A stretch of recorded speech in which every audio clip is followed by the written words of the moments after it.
Bismillahirrahmanirrahim. Alhamdulillah nahmaduhu wa nasta'inuhu wa nastaghfiruh wa na'udzu billahi min syururi anfusina wa min sayyiati a'malina. Faman yahdihillahu fala mudhillalah wa may yudlil fala hadiyalah.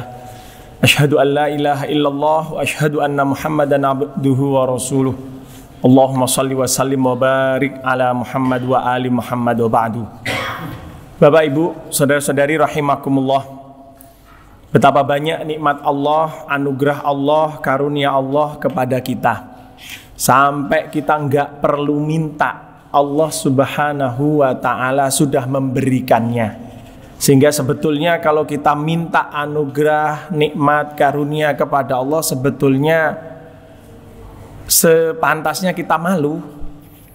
Minta rezeki, minta kesehatan, dan lain-lain sebagainya yang sebelum kita minta, Allah sudah ngasih. Kalau sampai kita minta kesehatan, berarti jangan-jangan kita menyia-nyiakan kesehatan. Kalau minta kaya, jangan-jangan kita sudah dikasih rezeki, tapi kita sia-siakan rezeki tersebut. Kemudian nanti berdalih, berdoa kepada Allah, minta kesejahteraan. Padahal Allah sudah mensejahterakan. Na'udzubillah min syarri dzalik. Yang ini merupakan sebuah evaluasi buat kita. Evaluasi kita menilai diri. Yang di kesempatan kali ini saya bawakan dua judul yang cukup provokatif, okay? Apakah Anda bertakwa? Apakah Anda beriman? Ini nanti mana dulu yang mau dibicarakan, monggo. Yang pertanyaan ini bukan berarti, maaf saya sebagai penanya, terus kemudian seolah-olah saya yang paling iman, saya paling takwa. Bukan. Tapi lebih kepada, yuk kita evaluasi lagi. Jangan-jangan benar kita ini ternyata Islam KTP. Ternyata benar terbukti dengan kelakuan kita. Kita ini adalah Islam KTP. Padahal kita nggak mau disebut sebagai Islam KTP. Lebih kepada evaluasi. Sehingga monggo di kesempatan kali ini mungkin kita lihat yang apakah kita beriman dulu, nggih. Apakah Anda beriman? Anda ini berarti kita semua. Saya, Anda, tiap-tiap orang dari kita. Kita evaluasi. Allah Subhanahu wa Ta'ala ada menyatakan di surat Al-Mu'minun, surat ke-23 ayat 1 sampai 11. Kita baca bersama Bapak Ibu. Ada tulisannya, nggih. Kita baca bersama supaya dapat pahala baca Quran bareng-bareng, nggih. Wahid itsnain tsalatsa. A'udzu billahi minasy syaithanir rajim. Bismillahirrahmanirrahim. Qad aflahal mu'minun alladzina hum fi salatihim khashi'un walladzina hum 'anil lagwi mu'ridun walladzina hum lizzakati fa'ilun walladzina hum li furujihim hafizun illa ala azwajihim aw ma malakat aymanuhum fa innahum ghairu malumin faman ibtagha wara'a dzalika faulaika humul adun walladzina hum li amanatihim wa ahdihim ra'un walladzina hum ala salawatihim yuhafizun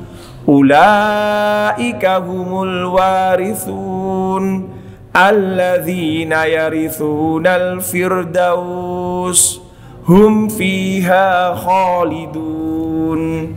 Terjemahannya saya sertakan Bapak Ibu. Sungguh beruntung orang yang beriman. Anda ngaku iman nggih? Bejo Bapak. Ngaku iman itu sudah bejo. Tapi memang ada konsekuensi-konsekuensi, gandengan-gandengan yang harus ditindaklanjuti. Bukan cuman ngaku saja. Ngaku iman bagus. Ada kans, peluang, bejo Bapak. Cuman terus Bukan cuma ngaku. Siapa sih orang beriman itu? Alladzina hum fi sholatihim khosyi'un. Gitu nggih? Mereka yang khusyuk dalam sholat. Dulu pernah saya singgung nggih masalah khusyuk. Khusyuk itu sadar, ucap, sadar, gerak, itu khusyuk. Bukan diem, tenang, anteng, sepi, hening, bisu. Dan maaf, tidak qomat kamit. Oh, tidak. Sebab tidak boleh sholat tanpa qomat kamit. Nabi Muhammad mencontohkan sholat itu harus umi. Bahkan suara-suara lirih bacaan sholat itu diupayakan untuk terdengar. Nah, di sini Allah menyatakan orang yang iman, ngaku iman, mestinya khusyuk dalam sholat. Dulu pernah saya singgung, ayo Bapak, Ibu, kita latih kekhusyuan kita. Melatih kekhusyuan itu kemudian minimal bacaan sholatnya diperpanjang, sehingga sholatnya memang lebih lama. Bukan semakin cepat, bukan. Tapi ngematke sholat niku nopo Indonesianya, menikmati sholat. Jadi kalau tasbihnya subhanakallahumma rabbana wa bihamdika allahumma gfirli, itu ya umpamanya. Kalau di riwayat dikatakan Nabi Muhammad tuh baca tasbih rukuk sujud, kan rukuk sujud sama tasbihnya gitu, itu 10 kali. Ada sahabat yang berusaha menghitung, saya hitung berapa kali sih tasbih Nabi dalam rukuk dan sujud? Ternyata 10 kali. Oh, bahwa mungkin panjenengan ada yang subhana rabbiyal azim wa bihamdi, subhana rabbiyal azim wa bihamdi, subhana rabbiyal azim wa bihamdi waktu rukuk. Ada yang subhana rabbiyal a'la wa bihamdi, subhana rabbiyal a'la wa bihamdi, subhana rabbiyal a'la wa bihamdi waktu sujud 3 kali. Enggak apa-apa, monggo. Saya dulu diajari seperti itu. Tapi kemudian sesuai dengan peningkatan pembelajaran, setelah belajar, oh Nabi Muhammad dulu memang tasbihnya itu jelang wafat, apalagi setelah turun ayat idza jaa nasrullah, tasbih sujud dan rukuknya bacanya subhanakallahumma rabbana wa bihamdika allahumma gfirli. Dan sahabat ngitung 10 Bapak. Dan delalah saya mau nyoba sih berapa detik toh kalau kita ngucap subhanakallahumma rabbana wa bihamdika allahumma gfirli. Itu yang saya dapatkan, ngucap itu dengan santai itu 5 detik. 5 detik kali 10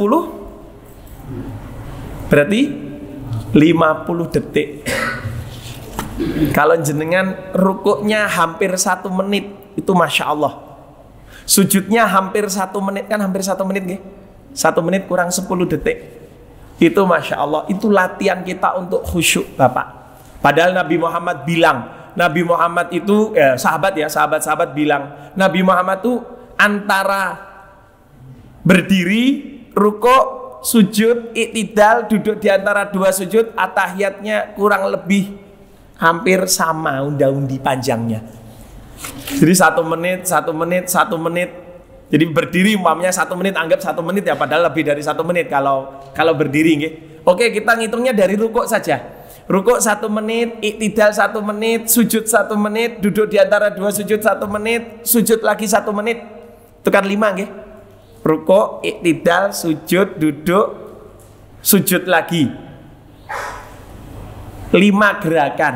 Kalau per gerakannya 1 menit Bapak, kalau pergerakannya 1 menit, berarti dari rukuk loh nggih. Rukuk, iktidal, sujud, duduk, sujud, ini 5 menit. Tambah berdirinya Al-Fatihah dan bacaan umpamanya anggaplah 3 menit. Jadi baca Al-Fatihah sampai baca surat anggap 3 menit. 5 tambah 3 8. 8 menit untuk 1 rakaat.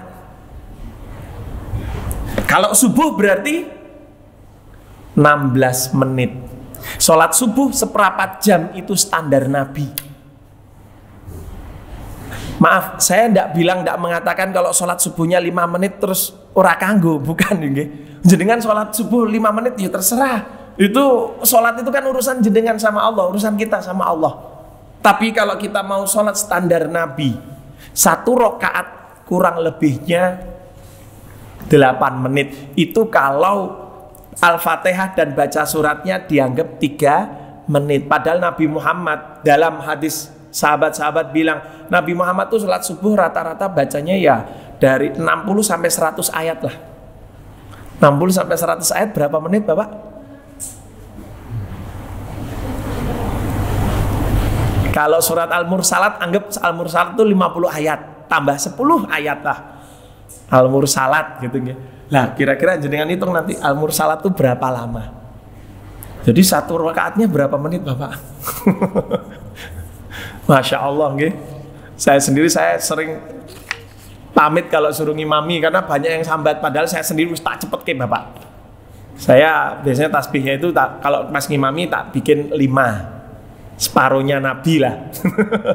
5 itu sholat suwe-suwe ngopong gitu. Saya sendiri, waduh repot ini. Makanya kemudian saya udah berapa tahun? Hampir 7 tahun saya menolak tawaran sholat taraweh yang otomatis kultumnya tak tolak. Udah menolak isi kultum, isi ceramah taraweh sama sak ngimamine. Habis sholat sahabat kabeh. Waduh, padahal menurut saya udah tak cepet ke Bapak. Tak wis piye carane luwih cepet gitu. Nah, nyun sewu. Dalam hal ini ya karena kita latih, ayo semakin khusyuk. Karena apa? Khusyuk itu akhirnya hanya bisa dirasakan nek suwe lho khusyuk, walaupun juga suwe urung karuan khusyuk. Tapi kita harus berupaya untuk bisa khusyuk. Nah, khusyuk yang paling bisa dilakukan adalah dengan memperpanjang dan memperlama. Al-Fatihahnya mungkin dinikmati, Alhamdulillahi Rabbil Alamin, Ar-Rahmanir-Rahim, dan seterusnya.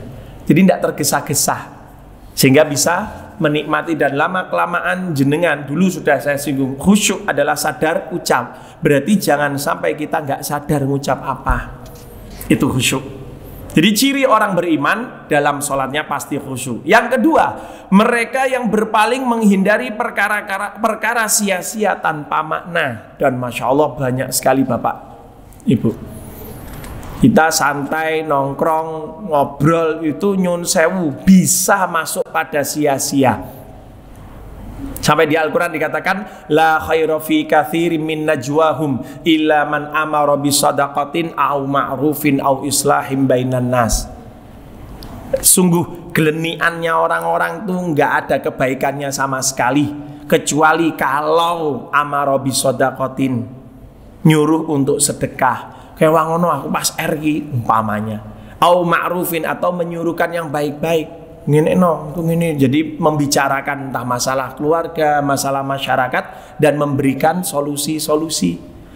Au islahim bainan nas, atau mendamaikan di antara orang yang sengketa. Mendamaikan orang sengketa kan makan waktu Bapak, habiskan waktu, harus mengklirkan, genahke, kita harus tabayun ngeten nggih. Tapi menghabiskan waktu yang enggak sia-sia, yaitu mendamaikan orang. Allah sendiri bilang, la khaira fi katsirin min najwahum, obrolan-obrolan wong-wong wis ora ono apike blas. Begitu Allah bilang. Kecuali kalau dalam obrolan-obrolan itu ada perintah untuk sedekah, perintah untuk melakukan kebaikan, perintah untuk atau mendamaikan, bukan perintah, mendamaikan orang yang sengketa. Nah ini, ayo hati-hati Bapak, apalagi zamannya zaman internet, tiap orang punya gadget. Masya Allah Bapak, sampai udah banyak berseliweran di internet sendiri mengingatkan, antarane kowe ndemok Quran karo ndemok HP luwih sendi gitu. Bahasanya kasar banget. Anda berinteraksi dengan HP dibandingkan Anda interaksi sama Quran, lebih lama mana? Itu orang-orang sampai bikin kayak gitu. Saya sendiri tidak perlu bikin, mereka sudah bikin, kita setuju aja, tinggal nge-share, mengingatkan kan gitu nih. Banyak orang yang demikian. Yang kemudian itu ciri orang kedua, ciri orang beriman yang kedua, meninggalkan, berpaling, menghindari perkara sia-sia tanpa makna. Seperti maaf, Anda nonton video gitu, Apalagi yang cuman hiburan-hiburan lucu-lucuan. Apa yang Anda dapat? Habis pulsa, kuota, iya. Tapi secara pribadi Anda dapat apa? Kecuali Anda masih mau mendengarkan, menyimak Ustadz Adi Hidayat, Ustadz Abdul Somad, Ustadz siapa lagi ya? Ustadz yang kondang-kondang nih, Ustadz Felix Sio gitu nih. Jenengan masih dapatkan apa ya, sebuah kebijaksanaan yang masuk pada panjenengan. Tapi kalau kemudian nonton video yang cuman lucu-lucuan, hiburan, ngoten niku ya nyun sewu. Apalagi memang sengaja sengaja yang punya seluler niku, perusahaan-perusahaan seluler menggratiskan gitu ya, gratis apa video nonton gitu nggih. Seperti itu sengaja dibikin, padahal secara materi kita nggak dapat apa-apa. Hilang kuota iya, pemasukan nggak ada. Ngoten nggih. Itu ciri kedua. Ciri ketiga, walladzina hum lizzakati fa'ilun, mereka yang menunaikan persucian harta atau zakat. Jadi sadar bahwa kalau dia dapat rezeki itu ada jatahnya orang. Walladzina hum li walladzina fi amwalihim haqqum ma'lum lis-sa'ili wal mahrum. Orang yang sadar rezeki datang ke dia ini ada jatahnya orang lain. Segera dipetelke dulu, kasihkan ke orang, baru sisanya dinikmati. Karena sisanya inilah harta panjenengan. Jenengan dapat duit umpamanya jualan dapat 450.000 kalau atau 400.000 gitulah. Kalau standar zakat 2,5%, pakai standar zakat loh nggih. Walaupun itu bukan zakat tapi sedekah. Kita nyetandarkan, saya mau sedekahnya kira-kira 2,5%. 2,5% dari 200.000 berapa Bapak? Berapa? Berapa? 5.000. Dari 400.000, 400.000, 2,5%-nya itu 5.000. Sedikit atau banyak Pak? Gimana Bapak? Oh, 410.000 ya, ya Masya Allah. Nggih, jasa pengakhiran. Jadi 10.000 dari 400.000 itu 10.000 kalau 2,5%, kan seperempat puluh, nggih. 2,5% itu seperempat-puluh. Jadi 400 bagi 40 gitu aja. Itu Masya Allah 10.000 dari 400 kalau standar zakat. Padahal kalau zakat 2,5%, kalau sedekah terserah persen nih Bu. Lebih banyak daripada 2,5% boleh. Tapi standar umpamanya dengan nyetandarkan, pokoknya setiap ada rezeki 2,5%. Apa itu? Saya bukan zakat tapi sedekah umpamanya. Ya udah, ambil. Dari 1.000 jenengan keluarkan 25 rupiah. Dari 1 juta jenengan keluarkan 25.000 nggih. Kan 1/40 nggih. Itu Masya Allah. Jadi orang yang sadar bahwa hartanya harus dipajeki kalau bahasa saya nggih. Ada rezeki pajeki, ada rezeki pajeki. Itu kalau duit, padahal yang namanya rezeki bukan hanya duit. Jenengan dapat beras, jenengan dapat makanan, jenengan dapat lauk dan lain-lain sebagainya. Kalau kita sadar, kita petel sedikit, kita cuil sedikit, kita serahkan, kasih tetangga yang miskin, udah sisanya itu punya jenengan. Kalau tadi duit 1 juta harus jenengan keluarkan 2,5%, berarti kan 25.000 nggih. 25.000 dari 1 juta jenengan petel jenengan kasihkan tetangga yang miskin, yang fakir, itu sisanya Bapak 975.000. Nggih, bener. Nggih. Itu sudah punya jenengan, resik niku pun. Arep badhe jenengan telasahkan monggo silakan, karena itu sudah punya jenengan. Tapi kalau 1 juta langsung dihabiskan, jenengan cek katutan loh. Cek katutan niku, katutan jatahe fakir miskin. Ini ciri orang beriman yang ketiga adalah menunaikan persucian harta atau zakat. Persucian harta itu karena memang rezeki yang kita dapat itu berarti sih katutan. Lah mensucikannya dengan apa? Mensucikannya dengan dipetel kasihkan orang. Dipetel kayak apa? Dicuil kita kasihkan orang. Nah, sudah sisanya itu milik panjenengan murni. Jenengan sudah ndak katutan. Ngaten nggih? Yang keempat, mereka yang menjaga kehormatan kemaluan mereka kecuali terhadap istri atau budak milik mereka sendiri sebab mereka tidak tercela. Siapapun yang menginginkan senggama kepada selain yang tersebut itu, sungguh mereka adalah orang yang keterlaluan. Kalau Jawa nyebutnya wong kebacut. Orang yang sudah keterlaluan, wong kebacut. Bacut kan memang asalnya terlanjur, tapi ini kalau kata kebacut dalam arti karakter gitu, itu berarti orang yang sudah keterlaluan. Jadi orang yang menjaga kehormatannya Bapak, maaf, kemaluan, organ kemaluan tuh loh yang kita gunakan untuk pipis gitu loh, itu dijaga kecuali kalau sama istri atau budak yang dimiliki.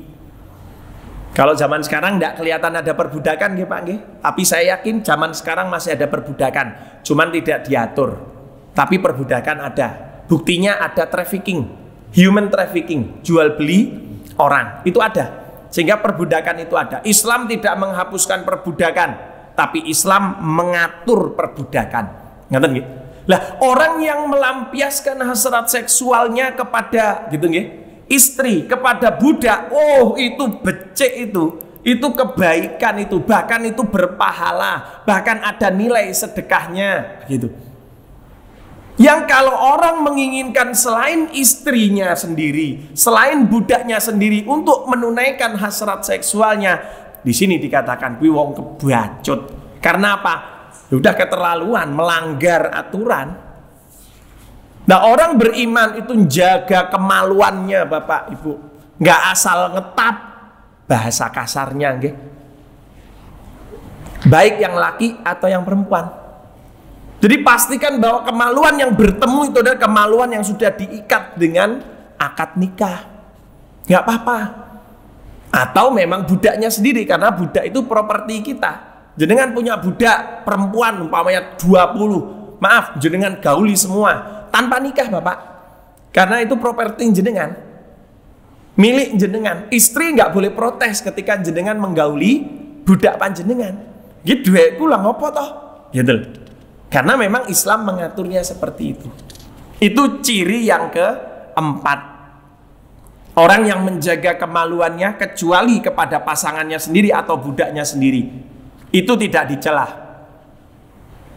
Orang yang menginginkan selain yang disebutkan itu, istri atau budak, itu orang yang kebacut. Yang kelima, mereka yang menjaga amanah dan janji diri. Jadi ada amanah yang dipasrai atau dia menjanjikan ke orang lain, dia jaga. Orang beriman pasti begitu Bapak. Tidak akan melenjani janji, tidak akan ingkar janji. Padahal Nabi Muhammad bilang akhir zaman itu ciri-cirinya adalah janji amanah yang sudah diingkari, disia-siakan. Dan mohon maaf Bapak, dulu saya pernah mengingatkan tentang tanggung jawab rumah tangga nggih. Yang bertanggung jawab di rumah tangga itu adalah laki-laki. Perempuan tidak punya tanggung jawab rumah tangga dalam hal kepemimpinan. Yang mimpin adalah laki-laki. Jangan disia-siakan. Jangan sampai ternyata di rumah tangganya malah istrinya yang sangat berperan. Sing lanang mung lanangi tok, modal gedang tok. Naudzubillah min syarri dzalik. Jangan. Laki-laki harus ngambil peran, ngambil kebijakan-kebijakan, keputusan-keputusan. Istri berbuat dengan arahan suami, anak-anak berbuat pun sesuai arahan suami. Sebab zaman sekarang ini Bapak, kenapa ada LGBT? Kenapa ada laki-laki yang senang laki-laki, ada perempuan senang perempuan? Itu waktu ditelisik Bapak, mereka itu kehilangan sosok laki-laki di rumahnya.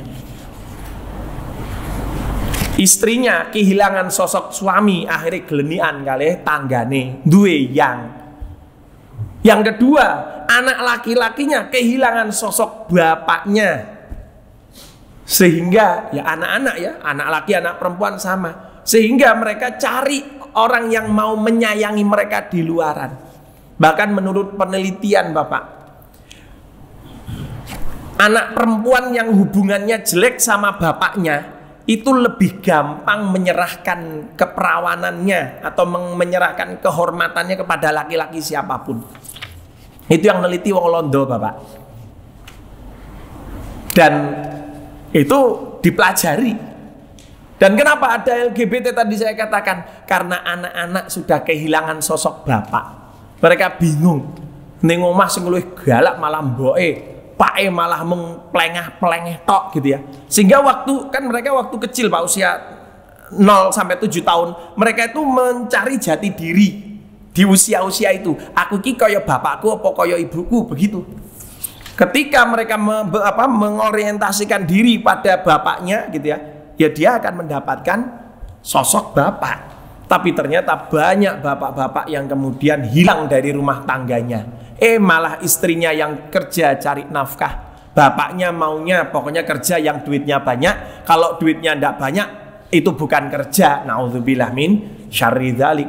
Akhirnya kezaliman demi kezaliman muncul, kekerasan atau KDRT terjadi di rumah tangga.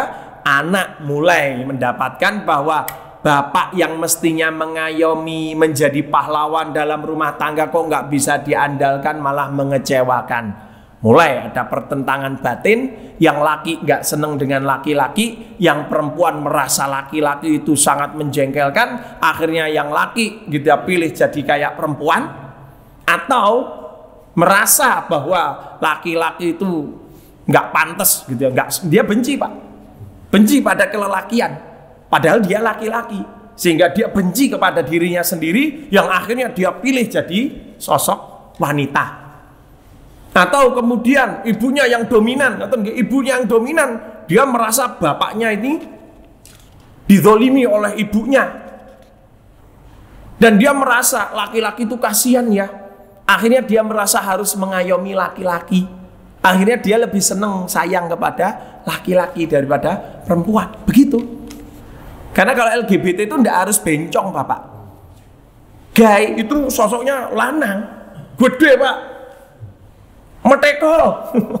Tapi ternyata ya jeruk, makan jeruk gitu. Laki seneng sama laki. Karena apa? Dia mendapati bapaknya dizolimi oleh ibunya. Akhirnya dia merasa bahwa sosok laki-laki itu sangat dizolimi gitu ya, harus diayomi. Akhirnya dia malah mengayomi laki-laki. Itu yang terjadi.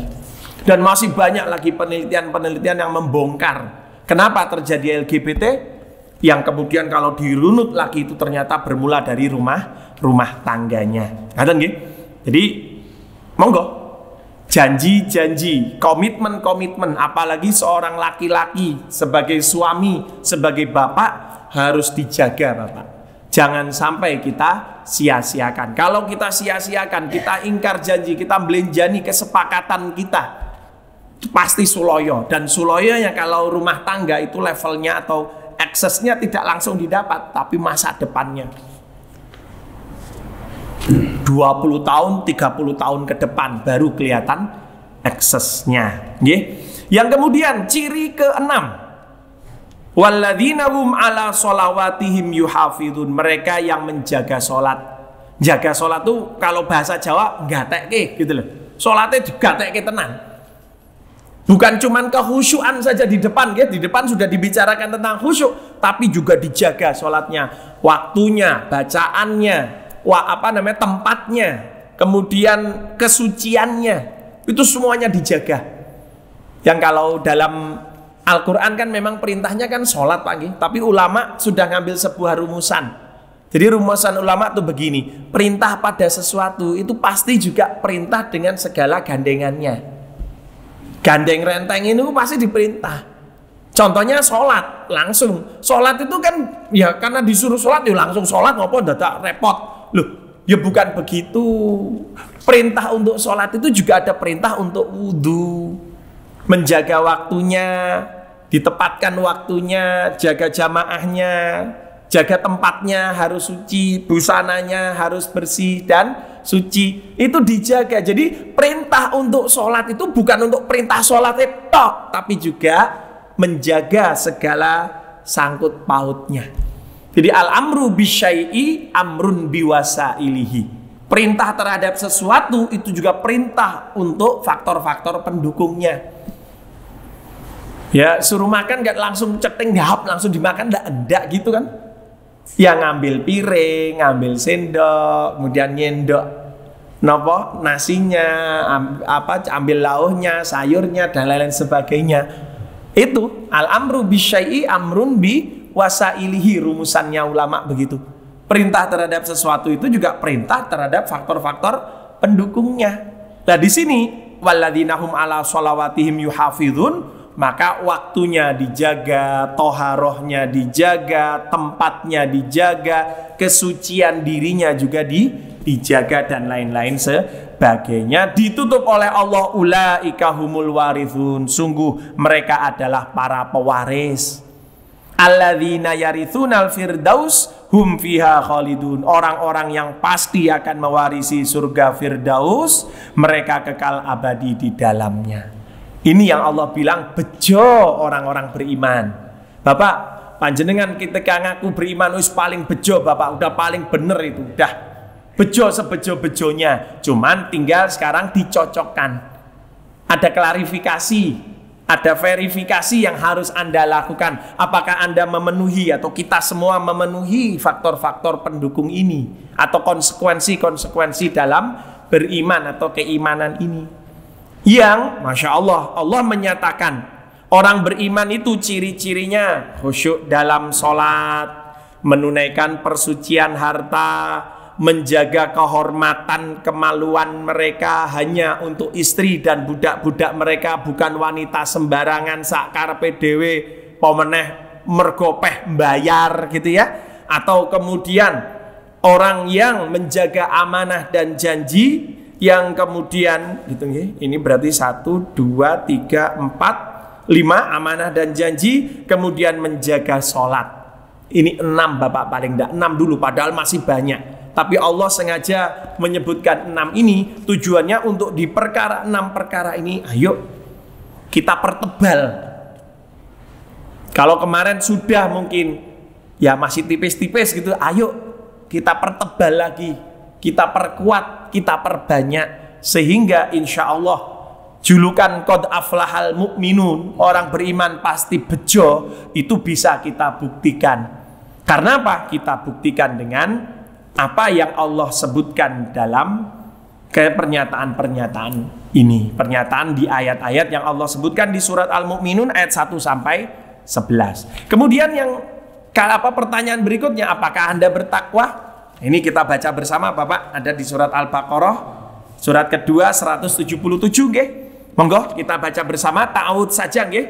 Wahid itsnain tsalatsa. A'udzu billahi minasyaitonir rajim.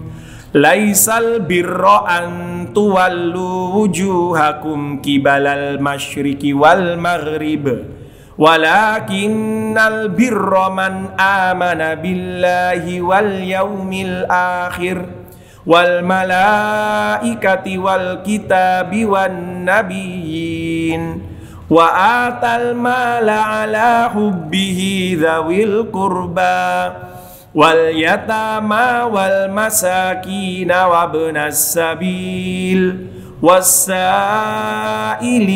wa fir riqab wa aqamas salata wa ataz zakah wal mufuna bi ahdihim idza ahadu was-sabirina fil ba'sa'i wad-dharra'i wa hinal ba's ulaika alladzina shadaku wa ulaika humul muttaqun. Terjemahnya sudah saya sertakan Bapak. Bukanlah kebajikan itu kalian menghadapkan wajah ke barat atau ke timur. Mbolo sopo kuwi becik ngono, ora. Berpihak kepada kelompok ini, berpihak kepada kelompok itu, kuwi becik, ora. Tidak. Kebajikan itu akan tetapi kebajikan itu adalah orang yang mau beriman kepada Allah dan hari akhir. Iman kepada Allah, yakin dengan kiamat. Plus ditambah lagi iman kepada seluruh malaikat, semua kitab suci, dan iman kepada para nabi. Semuanya Bapak, kitab suci juga, malaikat, semuanya diimani, diyakini bahwa memang mereka ada dan mereka petugas-petugas Allah. Kemudian mau memberikan harta atau kekayaan yang masih disuka, yang masih disukai, bukan barang-barang yang wis ora kanggo, turan-turan, wis ora dibutuhke, ora perlu, bukan. Tapi sesuatu yang memang masih disukai kepada pihak yang punya hubungan kerabat.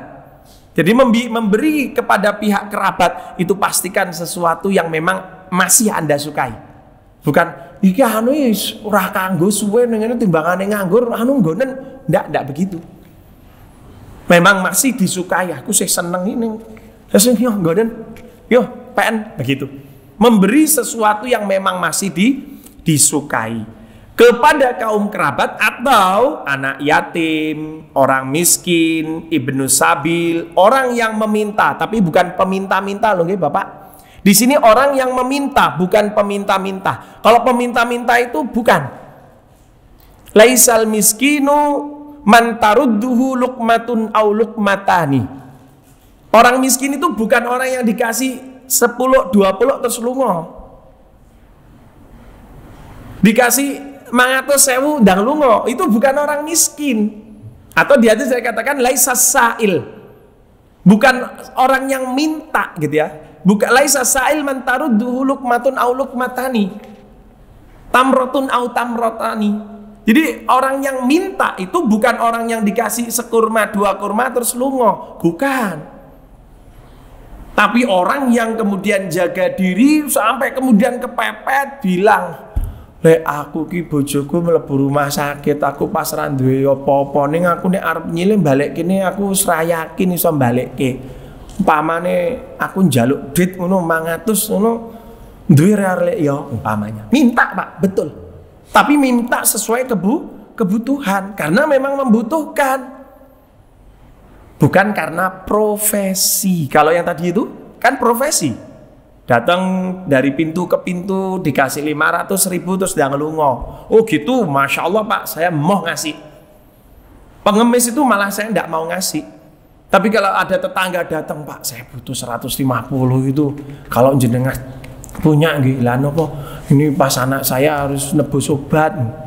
Kasih. 150 kasih. Minta 300 kalau kemudian memang ada 300 kasih. Karena apa? Itu yang disebut as-sa'il. Orang yang minta karena butuh, bukan karena profesi. Apalagi yang profesi itu Pak ngeri Pak. Mereka sugih, saya yang pertama kali tahu yang di Klewer itu, kalau yang di toko-toko itu butuh pecah itu ngijol gini ke tukang ngemis itu Pak. Lek dia pecah ra lek. Lah butuh piro? Iki 300.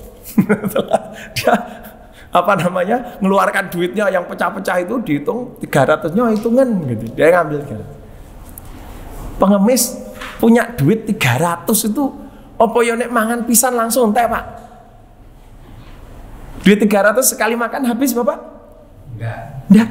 Itu menunjukkan bahwa mereka punya cadangan. Nah kalau punya cadangan apa miskin? Belum lagi yang kejadian di Semarang tuh Pak. Ditanya pengemis, Pak, jenengan nek ngemis gitu tuh dapat berapa toh Pak sehari gini nih? Ya tergantung Mas, tergantung kondisi. Ya kalau hujan gitu tuh ya paling 400. Kalau ndak hujan gitu tuh bisa sampai 600. Itu per hari. Iya, tiap hari. Nah, terus ditanya lagi. Nah, terus berarti gede dong Pak jenengan Pak. Itu orang yang tanya karena pakai matematika. Nah 400 sedino, anggaplah 500 sedino. Kalau 30 hari Pak, sebulan berapa Pak? Berapa? 15 juta. 15 juta. Jenengan, nah terus duit sekian itu untuk apa Pak? Ya tak kirimkan ke desa Pak. Nah di desa untuk apa? Ya untuk nyicil kenter. Kenter tahu kenter Pak ya? Truk itu loh Pak. Truk kenter itu. Jadi mereka ngemis dengan penghasilan sekian per hari itu tiap bulan ngirim ke desa untuk nyicil mergo anak itu kok kayak truk kenter. Masya Allah, itu sugih apa melarat apa miskin Bapak itu Pak. Jangan hanya ditulisi tidak menerima sumbangan kecuali Ada keterangan dari RT, enggak, orang miskin, pengemis dilarang masuk, bener. Jangan, karena apa? Mereka tidak layak, tidak pantas gitu. Apa nenek dikasih dikasih 500 lu kadang-kadang nesu, marah. Iki wong 5 lho Pak, iki wong 5 lho Bu gitu bilang. Lah emang kenapa dengan orang 5? Oh mangan bareng nggak apa-apa, batu ya ora apa-apa kan gitu nggih. Nah, seperti itu. Ini yang kemudian hati-hati. Kita jangan sampai keliru tentang sa'il. Orang yang meminta itu bukan peminta-minta loh nggih. Tapi orang yang memang membutuhkan, atau orang yang dalam urusan perbudakan, menegakkan sholat dan menunaikan zakat, menunaikan janji mereka bila berjanji. Ini janji lagi disebut Bapak, mau sabar dalam kondisi susah dan sakit, juga ketika tertimpa musibah, sabar. Ini orang kebajikan itu memang begitu, yang kemudian ditutup oleh Allah. Merekalah orang yang jujur tulus dan merekalah orang yang takwa. Jadi antara iman dan takwa itu kadang-kadang overlap niku napa? Tumpang tindih gitu nggih.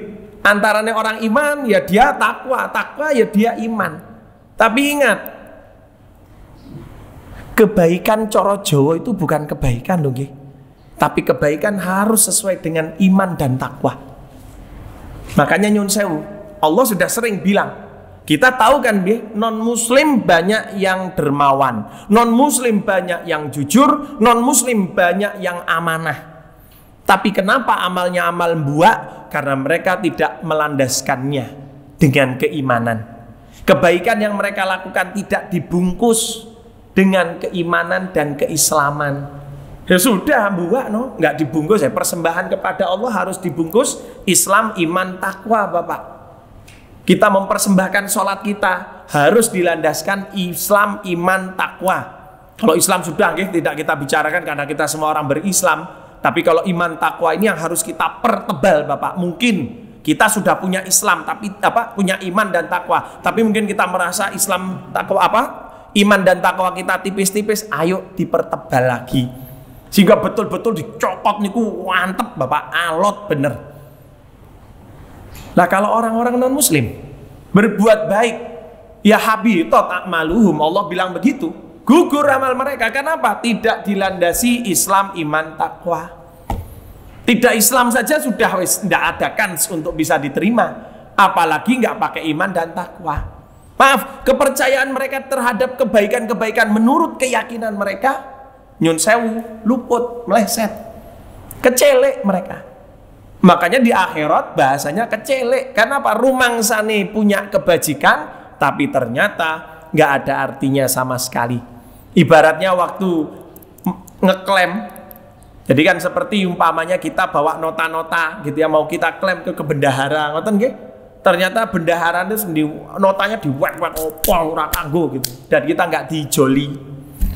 Na'udzubillah min syarri dzalik. Apakah demikian kita nanti di akhirat kelihatan beramal baik, tapi ketika mau kita tagih ke Allah, ya Allah saya pernah sedekah begini, saya pernah berbuat baik begini, saya pernah melakukan kebajikan begini, di depan kita Allah ngewek-wek nota kita, minggat ning neraka ono. Begitu akhirnya. Na'udzubillah min syarri dzalik. Akankah seperti itu? Ini sebuah evaluasi yang saya ajakkan kepada panjenengan semua. Ayo, takwa, iman yang sudah kita miliki, kita pertebal, kita peralot, kita semakin solidkan, sehingga insya Allah menjadi kebajikan kita di dunia yang berguna di akhirat nanti.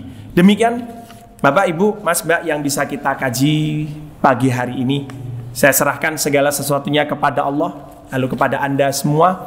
Saya persaksikan kepada Allah bahwa Anda adalah saksi-saksi saya di akhirat nanti, bahwa saya sudah menyampaikan apa yang harus saya sampaikan, dan saya adalah saksi Anda bahwa Anda sudah mendapatkan materi-materi apa yang mesti Anda dapatkan, yang insya Allah kita di akhirat kumpul dan saling menjadi saksi, dan semoga kesaksian-kesaksian kita bisa menjadikan kita masuk ke dalam surga Allah Subhanahu wa ta'ala. Wa aqulu qawli hadza wa astaghfirullah li wa lakum.